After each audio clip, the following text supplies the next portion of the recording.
¿Qué tal? Buenas tardes a todos y le damos la bienvenida también a Eneas Biglioni de la Fundación ACER. ¿Qué tal? ¿Cómo estás? Muchas gracias, un gusto estar una vez más con ustedes.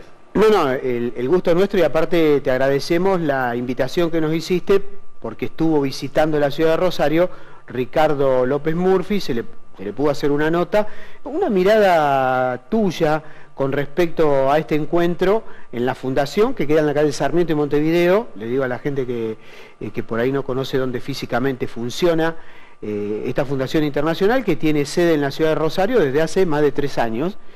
La fundación funciona hace 20, pero en Rosario hace 3 que está, y tiene como tarea ciclos de conferencia, invitados prestigiosos, gente que conoce mucho de economía, como en este caso Ricardo López Murphy, que fue incluso candidato a presidente. Exactamente, y ministro de Defensa. Y ministro de Defensa, así que también estuvo el Ministerio de Economía, si no me equivoco, pero muy brevemente, creo que duró una semana, sí. Y tuvo alguna situación conflictiva con distintos sectores de la economía argentina y se tuvo que renunciar. Pero bueno, obviamente que tiene una mirada distinta a la que tienen otros economistas, pero en este programa nos gusta enfocar los temas desde distintos ángulos. Así que contame un poquito cómo fue la recepción de la gente que pudo charlar con López Murphy. Sí, la verdad es que tuvimos muy positivo, fue el análisis de la gente que vino. Disfrutamos de una charla más o menos de media hora. Y después se abrió el espacio para preguntas y respuestas, ¿no? Ese es un espacio que duró como 1 hora más o menos, donde los asistentes, digamos, disfrutaron de la visión del doctor López Murphy sobre distintos temas, ¿no? Un poco hizo alguna reflexión sobre el tema de qué tal, digamos, la herencia del gobierno anterior y eso cómo impacta un poco en el desafío que se le pone a Mauricio Macri en las manos, en la administración actual.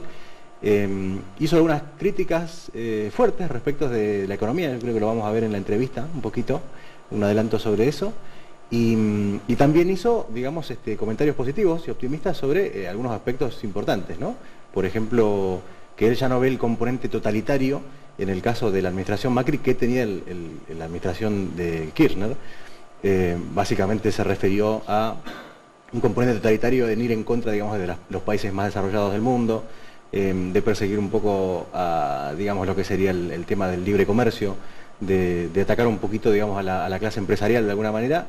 Eso un poco fue lo que habló en la entrevista que vamos a ver, y después hizo obviamente mucho más detalle de por qué no se espera que la economía crezca tanto como lamentablemente, digamos, hay cierto entusiasmo de la gente. Bueno, seguimos charlando un poco. Sé que después de la visita a la ciudad de Rosario viajó a la ciudad de Santa Fe para tener un encuentro parecido. Exactamente, sí, en la ciudad de Santa Fe, a eso de las 3 de la tarde se fue para allá, y bueno, también, este fue un evento, digamos, con el auspicio de la Fundación Naumann para la Libertad, y bueno, y realmente ha tenido una agenda fuerte, incluso creo que estuvo en Córdoba hace un par de días, también presentando un poco su visión. Y es una visión ciertamente interesante, ¿no? Porque mucha gente tiende a pensar que los que promovemos los beneficios de la libertad estamos totalmente de acuerdo con Macri. Y si bien, como decíamos antes, tanto Ricardo como en la Fundación ACER estamos entusiasmados con determinados cambios importantes que se han producido, al mismo tiempo vemos como que quedan algunos desafíos sin realmente tener una propuesta sólida, ¿no? O sea, digamos que no bancan a libro cerrado. O sea, hay algunas cuestiones de gobierno que sí están de acuerdo y otras cuestiones que no. Un apoyo a medias, digamos, por decirlo de alguna manera. Sí, o sea... ¿Cuáles serían los puntos que por ahí la fundación que vos presidías acá en la ciudad de Rosario no estarían de acuerdo? ¿Qué es lo que no les convence? En primer lugar, no nos parece interesante, digamos, la propuesta keynesiana que tiene Pratt Guy sobre cómo combatir, digamos, la inflación. Eso nos parece que lamentablemente es como una solución a medias, o sea, tratar de intervenir la economía para reactivarla o mover, digamos, de alguna manera la base monetaria para crear mayor consumo, etcétera. Eso nos parece que realmente no va a funcionar ni en el mediano ni en el largo plazo. Un poco Ricardo López Murphy lo dice, no mofándose obviamente, porque como él lo repite varias veces, él lo que desea es que a Argentina le vaya lo mejor posible y que le vaya bien a la administración de Macri. Él dice, ya nos dijeron que se iba a combatir la inflación en el primer semestre, que se iban a notar los cambios, bueno, y ahora nos acaban de decir que en realidad en el año 2017 se van a empezar, digamos, a notar. Claro, ¿quién llega? Esa es la pregunta. ¿Quién llega al 2017? Bueno, acá nos avisan que la nota está, así que si tenemos suerte, crucemos los dedos, la vamos a poder compartir. Así que adelante, cuando el director lo disponga. Bueno, contanos un poquito, ¿cómo ves la economía de Argentina? Bueno, bajo un proceso complejo, como está viviendo toda América del Sur, después de años donde tuvimos circunstancias muy favorables, todos estos países de América del Sur están en un proceso de reacomodamiento, algunos de carácter extraordinariamente traumático, como es el caso de Venezuela, donde el régimen oprobioso ha prácticamente destruido el funcionamiento económico. Brasil, con ya malas conductas y conducciones económicas y políticas han generado una crisis muy grande, y Argentina también sufriendo un fenómeno similar. Nosotros estamos viviendo quizás la primera transición de un régimen de economía del socialismo del siglo XXI, digamos, del populismo latinoamericano, a un régimen menos orientado en esa característica, y esa transición es compleja, costosa y traumática, y va a serlo por todo este año. ¿Tiene que ver aquí la herencia que nos dejó en este caso el kirchnerismo?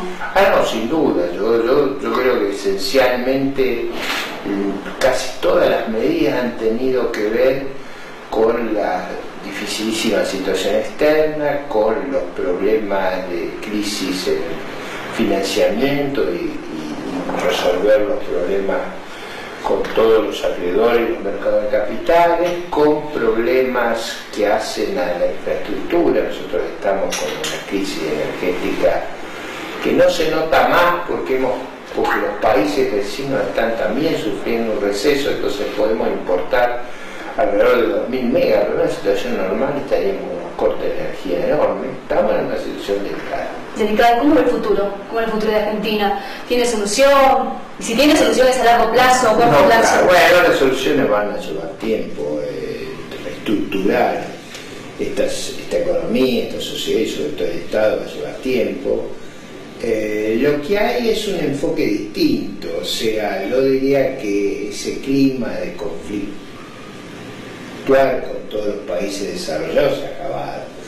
Ese clima de tener una actitud agresiva sobre la inversión y sobre la iniciativa privada se ha acabado. Yo diría que hay una actitud más racional para enfrentar los problemas y no negarlos. En ese sentido yo diría que hay un camino de ir resolviendo los problemas en el marco de muchísimas dificultades. Murphy, ¿volvería a ser candidato nuevamente? Bueno, eso ha ocurrido hace muchos años. En general las candidaturas van a personas ya grandes como yo, solo ocurren cuando hay una demanda social muy potente, es decir, uno no es candidato caprichosamente, lo es cuando surge una demanda social que requiere las características personales con las que uno ha transitado en la vida pública. Si eso ocurriera, obviamente habría una candidatura, pero yo no veo que eso ocurra. A mí me parece que hay en general un reemplazo generacional. Eso es sano y es importante en todos los países. ¿Se podría decir que en este caso Macri es un candidato más cercano al liberal, como él supuestamente se hizo llamar en su momento? Yo no diría eso. Yo creo que él siempre ha arguido y arguye, ¿no?, en los mismos funcionarios del gobierno, que ellos son gente pragmática, de orientación desarrollista. A mí me cuesta identificarlo con una visión o una cosmovisión como la visión liberal. Si usted quiere, no tiene esos componentes totalitarios que tenía el gobierno anterior, pero no tiene tampoco una identificación con la visión liberal del mundo. Ni izquierda ni liberal, o sea, no se sabe ni qué lugar está. Si uno le preguntara a él contestaría que no. Y creo que lo contestaría honestamente. Mi sensación es que el gobierno es más sensato, más racional, menos digamos, menos orientado a utopías disparatadas. Es un gobierno, yo diría, bastante parecido a muchos de los países sensatos de Latinoamérica. Pero no diría yo que uno lo identificaría con una visión liberal. Primero de todo, porque él y su gente no la aceptarían, es decir, no se sentirían orgullosos de ser liberal como pasa a mí. Bien, nosotros justamente, bueno, Perú estuvo de elecciones y tuvimos, ganador al candidato Pedro Pablo Kuczynski. Es un candidato que también está un poco ligado, un poco más, si se podría llamarlo así, al liberalismo. Esto... ahí yo diría que sí, o sea, ahí yo diría que la formación de Pedro Pablo Kuczynski, su forma de ver el mundo, su gestión en el gobierno, lo aproximan mucho más a un paradigma liberal que al tipo de gestión que hay en Argentina. Bueno, ahí podíamos compartir la nota con Ricardo López Murphy. Eneas, te agradezco nuevamente porque nos diste la posibilidad de esta entrevista exclusiva. Así que bueno, y la gente podrá coincidir o no, pero no deja de ser una mirada de alguien que ha estado en la cosa pública.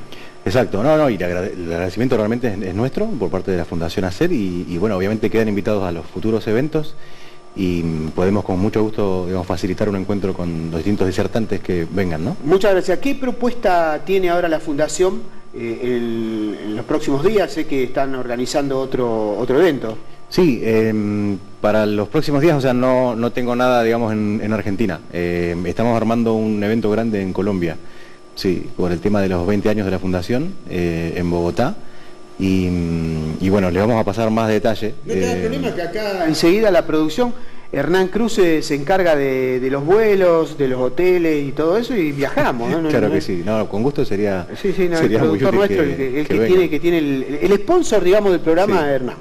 Sí, el tema es que, bueno, yo soy responsable no solamente de Argentina, sino que de todas las actividades de la Fundación en todo el continente, ¿no? Así que bueno, vamos diseñando actividades en base un poco a la necesidad. En el caso del evento en Colombia va a ser junto con la Fundación ISOS para la Libertad de Paraguay. Y bueno, va a ser sobre temas de defensa y seguridad, que creemos que Colombia es uno de los países que lo tiene más claro a nivel regional. ¿Qué te pareció este acuerdo entre el gobierno colombiano, la FARC? Sí, ese es un tema que justo urticante, me entrevistaron en varios lugares sobre el tema, entre ellos de Lina Luz en su programa de radio. Sí. Es un tema complejo, la verdad. Para tratar de resumirlo bien cortito. Es positivo, fue visto con buenos ojos por el pueblo colombiano. ¿Es realmente un sello de paz o simplemente es un impacto mediático que quiso dar el gobierno? O sea, ¿cuál es la realidad? Sí, en las últimas encuestas, digamos, el presidente Santos goza del 25% de imagen favorable por su gestión en Colombia. ¿Y eso es bueno o malo? Es bajísimo, lamentablemente, no es nada. O sea, es muy poco. Está por debajo de Bachelet, por ejemplo, que está súper mal en Chile. Ahora, tampoco ayuda, digamos, la situación económica de Colombia, que está muy mal, con una inflación fuerte que no había habido en muchísimos años, y obviamente que el proceso de paz, esos famosos diálogos de paz en La Habana, influye también porque la gente, si bien no tenemos ninguna duda, ni los analistas, ni en general el pueblo colombiano tenemos ninguna duda que la paz es buena, un futuro de paz para Colombia es muy positivo, está viendo con malos ojos el procedimiento que se está implementando. Es decir, el procedimiento sería dejar en total impunidad los crímenes cometidos por la FARC durante más de medio siglo y precisamente que estos miembros de la FARC, sobre todo los cabecillas, tengan la posibilidad de acceder al Congreso de Colombia, nombrados por el presidente Santos, ¿no? El Poder Ejecutivo tendría la capacidad de nombrar quiénes van a ser de diputados y senadores en Colombia. Aparte de eso, se le va a dar la posibilidad de acceder a unos, creo que eran 120 intendencias alrededor de todo Colombia. Y bueno, la preocupación final, ¿cuál es? Que si, o sea, más allá de la impunidad, supongamos que la impunidad la dejamos de lado, no nos preocupa, o al pueblo colombiano no le preocupa. El problema está en que podrían llegar a obtener la cantidad de diputados y senadores que necesitan para llamar a una constituyente, es decir, tener la capacidad de modificar la constitución colombiana. Sobre todo porque uno de los puntos del diálogo de Juan Manuel Santos con los terroristas de la FARC, básicamente explica que el tratado de paz que se firme va a tener la misma altura, digamos, jurídica que la Constitución de la República Colombiana. O sea, sería lisa y llanamente el triunfo de la revolución, de las Fuerzas Armadas colombianas, e incluso podrían llegar a tomar el poder de la nación. Exactamente, y ese es como el peligro fundamental, ¿no? Gente que nunca ha estado de acuerdo con el sistema, gente que ha sido totalmente antisistema, digamos, durante tantos años, que no cree en la democracia. ¿No? Y eso es un peligro para toda Latinoamérica también. Eso es un peligro por el tema de los contactos que tienen en otros países. Por ejemplo, el Departamento de Estado, que todos los años, de los Estados Unidos, que todos los años saca un informe de cuáles son las principales amenazas a nivel regional y del mundo. Este año confirmó que las FARC son un grupo que tiene operación, digamos, multinacional en términos de que van más allá de las fronteras de Colombia. ¿En qué países tienen contactos y también posibilidad de armar? Normalmente en los países que son productores de drogas ilegales, o sea, que son productores o que comercian drogas ilegales hacia Bolivia, Perú. Bolivia, Perú, por ejemplo, y Venezuela, que es el principal problema. Y ahí está un poco la conexión cubana. O sea, la pregunta es por qué tanto interés por parte, digamos, de la dictadura de Fidel Castro y de Raúl, su hermano, por qué tanto interés en ayudar, entre comillas, digamos, a lograr este famoso acuerdo. Bueno, y más allá de la cuantiosa cantidad de dólares que se pagan por día al régimen cubano, más allá de eso, la pregunta es por qué estratégicamente es tan importante para ellos, ¿no? Para Cuba, o sea, el eje sería Cuba, Colombia, como decías vos, países satélites, Perú, Bolivia y también Venezuela. Sí, en general los países que son miembros del Foro de Sao Paulo, ¿no? Y todo lo que es el socialismo del siglo XXI, que un poco Ricardo justo en su entrevista lo comentaba al principio, ¿no? Al final uno piensa que la Guerra Fría terminó, que se cayó el muro de Berlín, que hay un solo orden mundial y no es así. Sí, lamentablemente es como que lo que estamos viendo en las últimas semanas a nivel noticias tienen que ver con un intento desesperado, digamos, de algunos componentes de la Guerra Fría que están intentando, digamos, de alguna manera salir a flote. Por ejemplo, no sé, un tema sobre el que escribí justo un artículo hace una semana es el tema del Brexit, ¿no? La salida del Reino Unido de la Unión Europea. Por supuesto. Y eso es un tema súper polémico, pero lo que estamos viendo es que se están enfrentando los burócratas, digamos, del Parlamento Europeo, que de alguna manera cada vez, digamos, tienen un peso cada vez más grande en lo que sería el gasto público del Reino Unido. Básicamente están intentando sacar a flote a una situación que es insostenible, ¿no?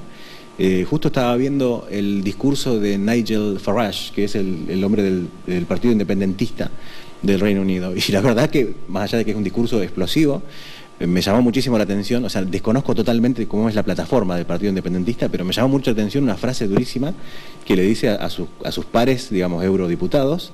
Les dice: ustedes, que en su amplia mayoría jamás han tenido un trabajo de verdad, que jamás en su vida han tomado riesgos para tener un negocio, que jamás en su vida han creado un puesto de trabajo, ahora están ocultando esa situación, que no se están dando cuenta que el euro está fracasando, ¿no? Y que básicamente lo que está pasando en la Unión Europea, lamentablemente, no lo digo con alegría ni nada por el estilo, ¿no? Lamentablemente que lo que está pasando es que hay un respirador artificial puesto por parte de los países más ricos, miembros de la Unión Europea, que aportan muchísimo más de lo que reciben. En el caso del Reino Unido, ellos aportaban 13.000 millones de libras por año y estaban recibiendo un poquito menos de la mitad en beneficios, ¿sí?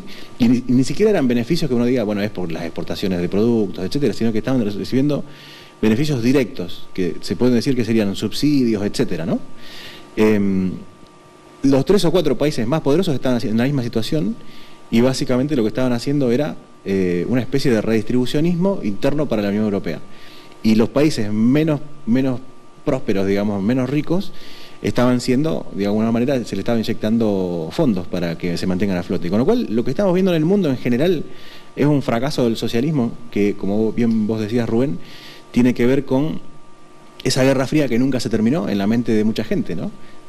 Por ejemplo, la Unión Soviética fue un bloque de supuestamente repúblicas, que más allá de que la república y el comunismo no son cosas compatibles, ¿no?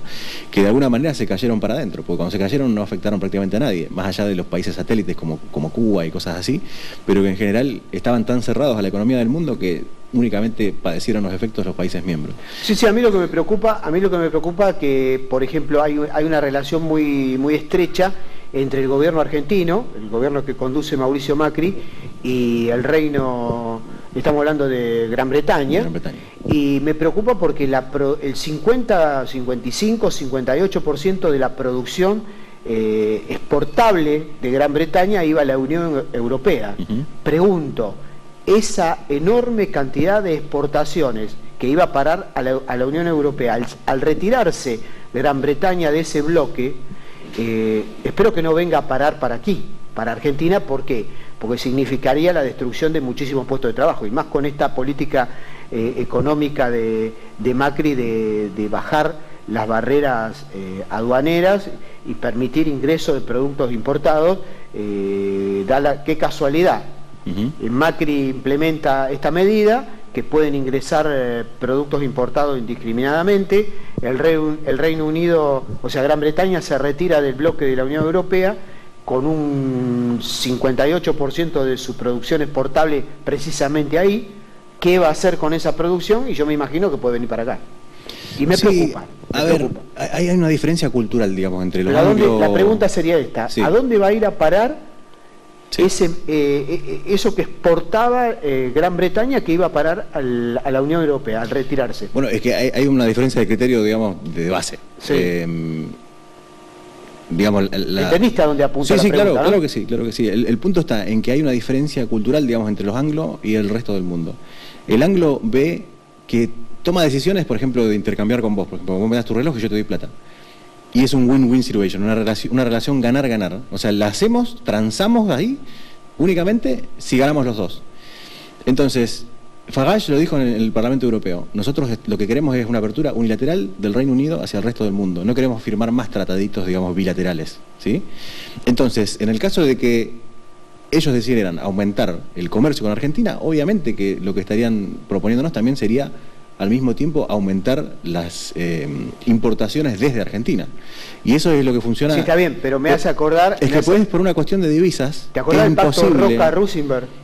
Runciman, sí. Sí, cuando ellos lo que quieren es la carne argentina, el trigo, quieren la soja, los commodities. Yo espero con todo el gusto del mundo encontrar, digamos, carne argentina en la mayor cantidad de capitales del mundo posible. Está bien, pero... eso implicaría una entrada de divisas importante. Sí, pero si Argentina solamente exporta commodities y ellos te venden los productos manufacturados, nosotros nos convertimos en lo que no quiero convertirme nuevamente, en un país agroexportador y una destrucción absoluta de la industria, porque eso ya pasó, y te va muy mal, porque solamente viven los grandes grupos concentrados, los que tienen más de 2.000 hectáreas de soja, trigo, ganadería, pero la industria, al desmantelarse, al destruirse por el ingreso de productos manufacturados, en este caso sería desde Gran Bretaña, volveríamos a la época de la esclavitud, de patrón Costa, ¿viste?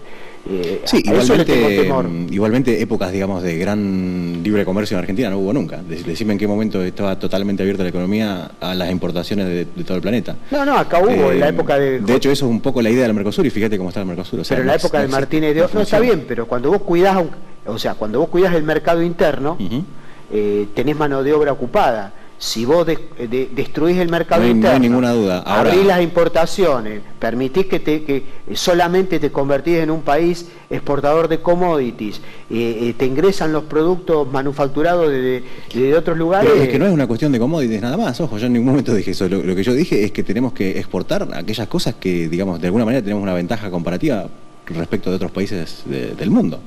Yo no digo que vos lo hayas dicho. Sí. Yo digo el temor que tengo. El temor que tengo es que empiecen a ingresar. Sí, si de alguna manera nos preocupa que la gente, digamos, pueda producir más cosas y que exportemos más los productos de la Argentina, lo que tenemos que hacer es bajar la carga impositiva. Tenemos que flexibilizar las leyes laborales, etcétera, porque no es que la economía se puede ver únicamente en relación a los ingleses. O sea, no es culpa de los ingleses que nuestros productos no sean tan competitivos. No, por supuesto. Yo lo que digo que... eso no sería culpa de los ingleses, sería culpa de Mauricio Macri, que permitiría... Estamos hablando en potencial, si lo hace. Incluso ahora tengo ya datos concretos que está ocurriendo, está empezando a ocurrir. Si el gobierno de Macri, si la economía de Macri permite que los productos manufacturados ingresen a la Argentina y destruyan los puestos de trabajo que tenemos, bueno, vamos a tener un problema serio de desocupación, que después yo estoy convencido que si termina en una crisis económica si profunda. una apertura, digamos, hacia el resto del mundo de los productos argentinos, digamos, es acompañada con las transformaciones estructurales que hacen falta, yo creo que no va a haber ningún problema. Sobre todo porque, bueno, yo como argentino estaría realmente entusiasmado de ver nuestros productos en el resto del mundo. Como vos sabrás, no es lo mismo yo viví 15 años en Washington, sí. y muchas veces a uno le pasa cuando vive fuera de su país que se acuerda de algún producto, que es el dulce de leche, de alguna marca local, productos de alguna marca local, y yo me acuerdo que estos a comienzos del gobierno de Néstor yo podía encontrar en los almacenes latinoamericanos de Arlington, Virginia, que era justo donde vivía yo, que queda 15 minutos de Washington. Podía encontrar absolutamente todos los productos, había de todo, yerba mate, café de marcas argentinas, dulce de leche, como te decía antes, etcétera, y pasaron los años y empezaron a desaparecer todos los productos argentinos. Bueno, porque ahí tenés, no es lo mismo cuando estuvo Néstor, que tuvo una política, a mi entender, muy interesante, muy positiva para nuestro país con respecto a exportar e importar, cuidaba lo que entraba. ¿Vos me entendés? Si vos no cuidás lo que entra, lo que pasa es que te destruye un sector. Pero si uno no deja ingresar productos, no ingresan las divisas necesarias para poder exportar. Ese es el problema. O sea, es una cuestión matemática. No es mala onda, digamos. Es una cuestión. Es más o menos como el tema del gasto público. El gasto público no es que nosotros pensamos que el gobierno debe eliminar servicios. Nosotros pensamos que el gobierno debe dar los servicios para lo que a los contribuyentes nos alcanza. Pero perdóname, sí. Vos tenés que permitir el ingreso de producto que vos no producís. No sé si me entendés. Pero ¿y eso quién lo determina? Pero tiene que haber una persona que está sentada Moreno, a ver Moreno con todo, Guillermo Moreno, con todo lo que uno puede criticarle, era un tipo que cuando había un sector de la economía que debía ser protegido, lo protegía, no permitía... No, bueno, eso lamentablemente no estoy, pero en absoluto de acuerdo. Bueno, yo te digo... Porque Guillermo Moreno lo que hacía era cobrarte, digamos, un dinero por debajo de la mesa para permitirte importar absolutamente lo que quisieras. Sí, pero yo te voy a decir una cosa. No se dedicaba, cosa. digamos, a regular y proteger el patrimonio de los argentinos. Lo que hacía era proteger el patrimonio de sus propios bolsillos y de la gente con la que él trabajaba. Vos me dijiste que te dé un ejemplo. Sí. Yo no estoy hablando de Moreno como persona, como dirigente político, es totalmente yo estoy hablando como Moreno como funcionario. Yo te traigo dirigentes gremiales acá, y el tipo, cuando el dirigente gremial decía, mirá que si ingresan productos importados, este sector desaparece. Bueno, Guillermo Moreno se plantaba y no dejaba entrar. O sea, como tuvo una parte positiva, tuvo una parte negativa. Y te digo que la industria nacional, en el gobierno de Néstor y en el primer gobierno de Cristina, que me gustó más que el segundo directamente no me convence, dejando de lado los hechos de corrupción que todo el mundo cuestiona, pero estamos hablando del modelo, una cosa el modelo, otra cosa los que, hablando del modelo nacional y popular, se enriquecieron y lo usaron como proyecto personal. Eso está cuestionado. Ahora, volviendo al tema de la defensa de los puestos de trabajo, sí. Néstor, Cristina en el primer gobierno, Moreno con todos los exabruptos y todas las cosas cuestionables, cuando había un sector complicado porque productos importados podían destruir ese sector y que esa gente quede en la calle, ahí los protegía. Y eso hace Estados Unidos también.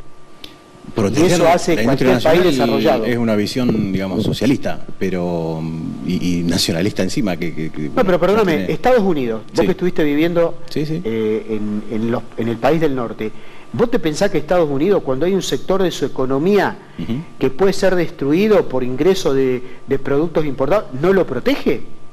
Sí, bueno, pero estás comparando a Argentina, digamos, con el legado de Kirchner, con un país que tiene 12.000 millones de dólares de PBI anual. Yo estoy comparando... O sea, Estados Unidos tiene 12.000 millones de dólares de PBI, que es 0,5 mil millones de dólares más que toda la Unión Europea completa. Francia, Inglaterra, Alemania, decime el país del mundo...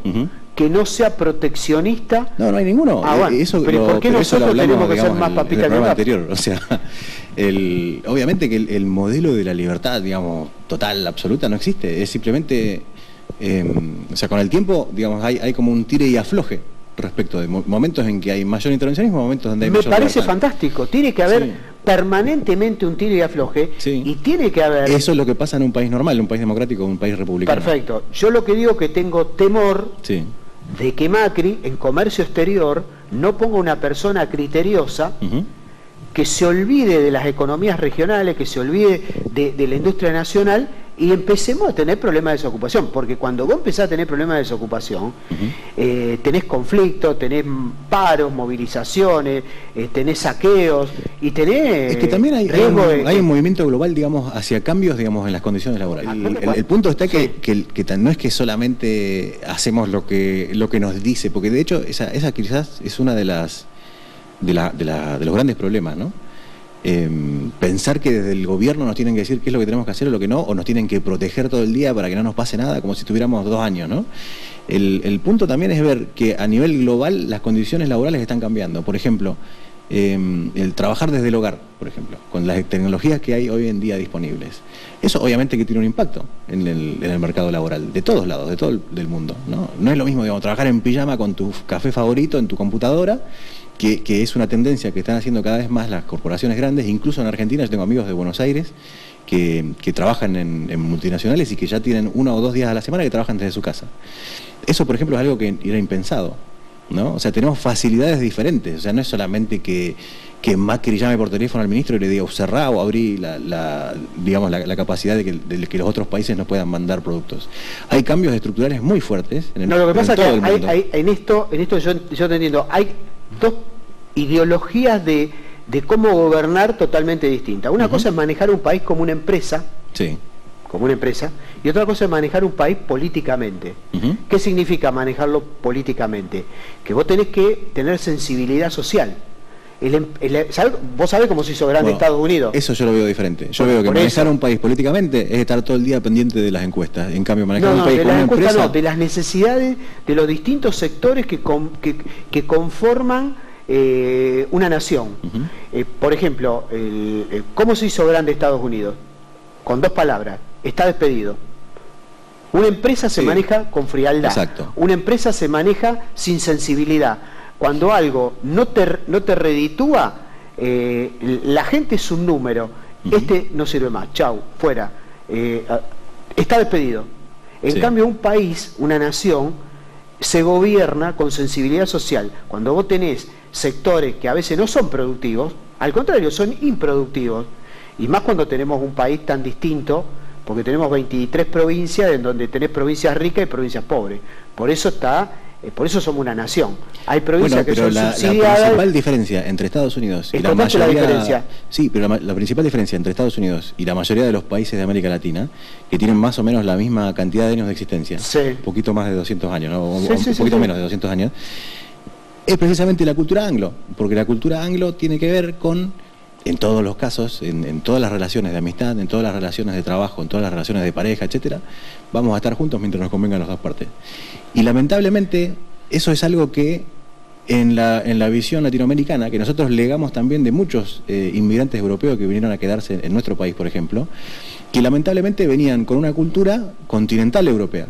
En cambio, la del Reino Unido era de la parte de las islas europeas. Y fueron siempre 2 visiones que fueron totalmente distintas. Y Estados Unidos es un país que lega una cultura, digamos, del mundo anglosajón. Si vos mirás, por ejemplo, el estado económico en general del mundo, y vos mirás, por ejemplo, las colonias que fueron colonias de Francia, las colonias que fueron de otros países, etcétera, y los comparás, por ejemplo, con las colonias a nivel global que son del mundo anglosajón, pues fíjate que son todos países exitosos económicamente, son países donde se goza de seguridad, son países donde se goza de una estabilidad económica importante en el tiempo, han pasado por momentos mejores o peores, pero digamos tienen mayor capacidad de recuperación en las crisis grandes globales. Mientras que si vos mirás, por ejemplo, las colonias de Francia, que muchas veces se toma como un ejemplo para muchos socialistas alrededor del mundo, vos fíjate que las colonias de Francia lamentablemente son todo el continente africano, menos la parte noroeste que es islámica. Digamos que son todos países pobres, caracterizados, digamos, por movimientos tiránicos y una pobreza rampante. Vos fíjate, Vietnam, por ejemplo, que lamentablemente es un país que bajo el yugo comunista, digamos, no ha salido nunca de un tercermundismo grave. No, pero, perdón, yo jamás planteo llegar a un régimen comunista que no existe, porque es una cuestión teórica. Y en la región, el último ejemplo, Haití, por ejemplo. Haití que es lamentable, digamos, Bueno, también, pero no tiene, es un país que no tiene las riquezas que tiene la Argentina. Para cerrar, sí, ya me están haciendo que redondee, mi temor es que Macri se vaya mucho hacia el liberalismo económico, que eso sería negativo, y también en lo que vos planteás, que también coincido, es no hay que irse tampoco tanto hacia el populismo. O sea, yo creo que una onda Tony Blair, ¿te acordás cuando fue, ya que estamos hablando de Inglaterra, de Gran Bretaña, que fue la tercera posición, y para algo local, lo que fue la tercera posición de Perón, de Juan Domingo Perón, en donde plantea que ni irse al capitalismo salvaje de Estados Unidos, ni tampoco al comunismo de la Unión Soviética, o sea, Rusia en ese momento. O sea, la tercera posición, ya sea Perón o Tony Blair en Gran Bretaña, me parece una salida ideal. Sí, sí, a mí me gustaría que el presidente Macri comunicara un poco mejor lo que está haciendo, no a llegar a un nivel populista, ¿no? Que es prácticamente una extorsión, de alguna manera, es aplaudime y te damos plata, que era lo que teníamos en el gobierno anterior.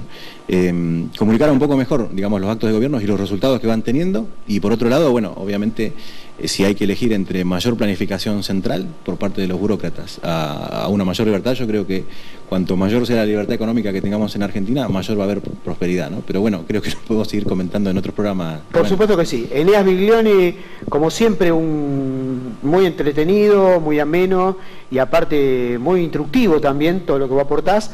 Son visiones, como siempre digo, en este programa los invitados pueden tener visiones distintas, incluso a la editorial del programa. Dentro de la misma mesa, a veces con mi compañero de trabajo, con Hernán Cruz, tenemos visiones distintas. Eso es lo que hace que la gente se comunique, se interese y participe también. Así que muchas gracias por haber estado y gracias por haberme invitado cuando haya otro... Claro que sí, apenas tengamos algún almuerzo o cena de la Fundación vas a estar cordialmente invitado. Como ahí está, muchas gracias. Pausa y el cierre con Hernán Cruz y las conclusiones del día de hoy. Al corte.